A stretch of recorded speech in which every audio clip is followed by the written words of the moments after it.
वंदे मातरम। दर्शक मित्रों, आप देख रहे हैं स्टार न्यूज नेटवर्क और मैं विजयकांत। हीरे के व्यापार को पुनर्जीवित करने के लिए कमर कस लगाते हुए लोग आगे बढ़ने की कोशिश करें। राज्यसभा सांसद गोविंद भाई ढोलकिया कमर वाली बेल्ट के खिलाड़ी साबित हो। गोविंद भाई ढोलकिया ने कहा कि डायमंड हीरा व्यापार कार्यालय खोलने का आह्वान किया। उन्होंने कहा, हीरा व्यापारियों को हीरापुर से कार्यालय खोलने के लिए बुलाया जाएगा। सूरत की ज्वेलरी डायमंड बोर्स के निर्माण भुगतान में जुड़े मामले आने शुरू हुए। दूसरी ओर हीराबोस एसडीबीसी के अध्यक्ष वल्लभ भाई लखानी ने भी इस्तीफा दिया। संकटग्रस्त एसडीबी प्रशासन को पटरी पर लाने के लिए गोविंद ढोलकिया का प्रयास जारी है। प्रधानमंत्री मोदी पीएसडीबी में लॉन्च कर एसडीबी की दुनिया को कहना बताया जा रहा है। गोविंद भाई ढोलकिया ने हीरा व्यापारियों से समर्थन मांगा है। इसके साथ साथ उन्होंने कहा कि एसडीबी दुनिया का कहना है और गोविंद भाई ढोलकिया ने हीरा व्यापारियों से समर्थन के साथ साथ उस कार्यक्रम में एसडीबी में जान फूंकी।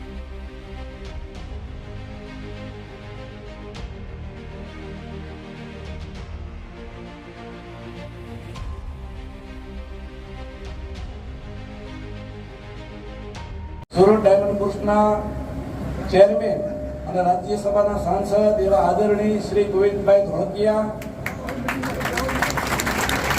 એવા ડાયમંડ બોર્સના પ્રેસિડેન્ટ શ્રી અરવિંદભાઈ ધાનેરા ડાયમંડ, પદ્મશ્રી મથુરભાઈ સવાણી, તેમજ વાઇસ પ્રેસિડેન્ટ એવા નાથીભાઈ સાકરિયા, તેમજ વાઇસ પ્રેસિડેન્ટ અશિલેષભાઈ દોશી, તેમજ ઉપસ્થિત તમામ નાના મોટા ભાઈઓ, વેપારીઓ અને દલાલ મિત્રો, આપણે ખૂબ ભાગ્યશાળી છીએ કે વર્લ્ડનું લાર્જેસ્ટ બિલ્ડિંગ અને નંબર 1 બિલ્ડિંગ આપણું ડાયમંડ બોર્સ ભારતમાં બન્યો છે, એમાં પણ સુરતમાં બન્યો છે। એમાં આજે એના આપણે બધા સભ્યો છીએ, એનું આપણે ગૌરવ લઈ શકીએ એવી આનંદની વાત છે।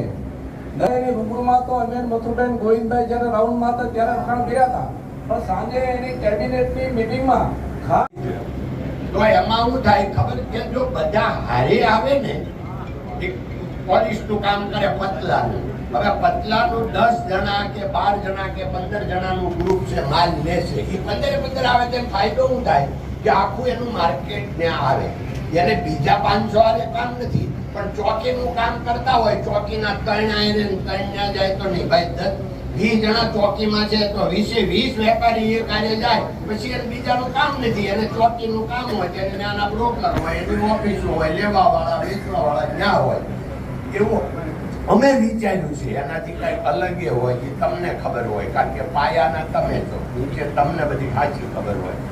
એટલે ભગવાનને હું પ્રાર્થના કરું છું કે તમારા બધાના મગજમાં ભગવાન એવી વિચારો આપશે કે તમારા ગમે એટલા નેગેટિવ વિચારો હશે પણ હવે પોઝિટિવ જ્ઞાન એસટીબીમાં જવા વાળા ઉતાવળા બનશે। કેમ કે જે પાળે નહીં એને બોલવાનો અધિકાર નથી, એવો ડોંગરેજી મહારાજ કહેતા।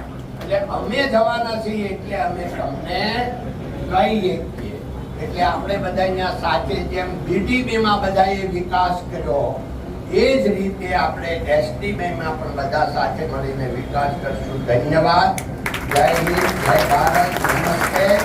અને આપ સૌએ અમને લોકોને આટલું બધું અહીંયા માન સન્માન આપ્યું ને વધાવ્યા એ બદલ અમે ખરેખર કૃતજ્ઞ છીએ અને તમારા ધન્યવાદ। आगे की जानकारी के लिए बने रहे, देखते रहे स्टार न्यूज नेटवर्क। जय हिंद, जय भारत।